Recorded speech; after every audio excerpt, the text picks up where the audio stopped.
নির্বাচন প্রচার প্রচারণা কেমন কি অবস্থা হচ্ছে? বেশ ভালোই প্রচার প্রচারণা করছি। সকালবেলা আমরা কার্জনে ছিলাম, মোকাররমে ছিলাম, এখন আসছি হচ্ছে কলা ভবনের দিকে। এখানে নানানভাবে স্টুডেন্টদের সাথে ইন্টারেক্ট করতেছি, কথা বলছি এবং স্টুডেন্টরাও স্বতঃস্ফূর্তভাবে বিশেষ করে মেয়েরা অনেক বেশি এগিয়ে আসছে, মেয়েরা নিজ থেকে এসে কথা বলছে। তো খুব ভালো লাগতেছে আসলে, মানে পরিসরটা খুব ভালো, পরিবেশটা ভালো। তবে আমরা যেটা নিয়ে কিছুটা আমরা একটা জিনিসের শঙ্কায় আছি, সেটা হচ্ছে গতকালকে ঢাকা ইউনিভার্সিটি থেকে একটা নোটিশ দেওয়া হয়েছে যে ভোট কেন্দ্র কোনোভাবেই তারা পরিবর্তন করবে না।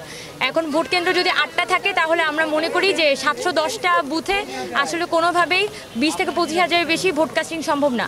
তাহলে বিশ্ববিদ্যালয়ের প্রশাসন যদি 40,000 স্টুডেন্টকে বাদ দিয়ে দেয়, মানে বাকি 10-15 হাজার স্টুডেন্টকে বাদ দিয়ে হচ্ছে এখানে ভোট কাস্টিং করে, তাহলে আমি মনে করি যে দলীয় প্যানেলগুলোর প্রতি এটা একটা পক্ষপাতিত্ব হচ্ছে। আমরা বারবার করে বলেছি যে শামসুন্নাহারের যে বুথ সেটা পরমাণু শক্তি কমিশনের যাক, আর হচ্ছে আপনার যে বঙ্গমাতা কুয়েতমতি যে বুথ সেটা হচ্ছে সমাজ কল্যাণে যাক। কিন্তু সেই জায়গায় তারা কিন্তু বারবার বুথগুলো এমন জায়গায় রাখছেন যাতে হচ্ছে স্টুডেন্টরা ভোট দিতে না আসে। তো আমরা মনে করি যে এখানে এক ধরনের একটা ফ্যাব্রিকেশন হচ্ছে এবং বিশ্ববিদ্যালয় প্রশাসন তারা অন্য জায়গাগুলোতে তাদের যখন আমরা সাইবার বুলিং নিয়ে বলছি তখন কিন্তু তারা নমনীয়তা দেখাচ্ছেন, যখন আমরা হচ্ছে আচরণবিধি নিয়ে বলছি তখন কিন্তু তারা সিরিয়াসলি নিচ্ছেন, কিন্তু যখন আমরা ভোট কেন্দ্র নিয়ে বলছি তখন কিন্তু তারা না না না না করছেন। তার মানে বোঝাই যাচ্ছে যে ভোট কেন্দ্রটা কম রাখার এক ধরনের একটা যোগসাজশ নানান পক্ষ থেকে হচ্ছে।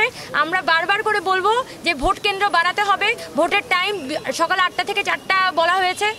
যদি 4টা বাজে 400 জনের লাইন থাকে পিছনে, তাহলে কি আমি 4টা বাজে আপনি বাকিদেরকে পাঠিয়ে দিবেন? এগুলো কিন্তু ভাবাটা গুরুত্বপূর্ণ। আর ভোট যদি হচ্ছে যে দেখা যায় এখানে লাইন জ্যামিং হচ্ছে, সকাল 6টা থেকে এসে সকাল 8টা পর্যন্ত হচ্ছে 200-400 জন দাঁড়িয়ে আছে, তাহলে তো বোঝাই যাবে যে এখানে একটা ধরনের একটা লাইন জ্যামিংয়ের চেষ্টা হয়েছে।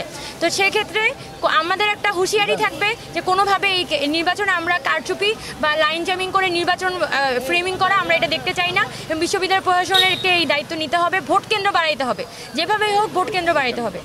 ঠিক আছে, থ্যাংক ইউ আপু।